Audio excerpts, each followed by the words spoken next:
কথা রাখলেন মেহেদী হাসান মিরাজ। পাকিস্তানের বিপক্ষে টেস্ট সিরিজে সিরিজ সেরা হয়ে পাওয়া টাকা তিনি উপহার দিয়েছেন জুলাই বিপ্লবে শহীদ হওয়া এক রিকশা চালকের পরিবারকে। তবে মানছেন, হারানো জীবনের তুলনায় তার এই অর্থ কিছুই নয়। স্বজন হারানো পরিবারের জীবনটা কিছুটা সহজ করে তোলার চেষ্টা মাত্র।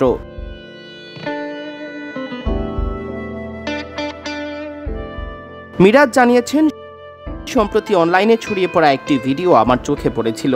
ভিডিওতে বৈষম্য বিরোধী ছাত্র আন্দোলনে নিহত এক রিকশা চালক ভাইয়ের সন্তানের কান্নাজড়িত কণ্ঠের কথাগুলো আমাকে বারবার ভাবিয়ে তুলেছে।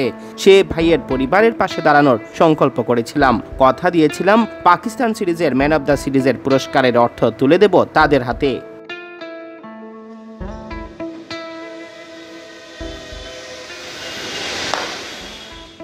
দেশে ফেরার পর মিরাজের সামনে এখন অনুশীলনের ব্যস্ততা। সামনে উড়াল দেবেন ভারতের উদ্দেশ্যে। তার আগে কথা রাখলেন মিরাজ। তিনি লিখেছেন, অবশেষে পূরণ হলো সে লক্ষ্য। গতকাল এই অর্থ তুলে দিতে সক্ষম হয়েছি তাদের হাতে। জানি হারানো জীবনের তুলনায় এই অর্থ কিছুই নয়। আমার এই সামান্য অর্থে তাদের জীবনকে কিছুটা সহজ করাটাই আমার সার্থকতা।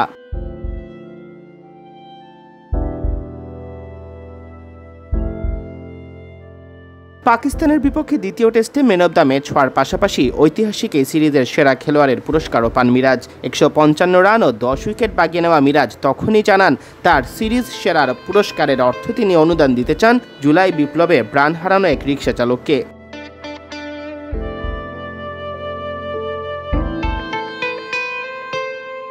ম্যান অব দ্য ম্যাচ পুরস্কার গ্রহণের মঞ্চে দাঁড়িয়ে তিনি বলেছিলেন, আমি এই ম্যান অব দ্য সিরিজ বৈষম্য বিরোধী ছাত্র আন্দোলনে শহীদ হওয়া একজন রিকশা চালক আহত হয়ে মারা গিয়েছিলেন, তার পরিবারের উদ্দেশ্যে এই উপহার দিতে চাই।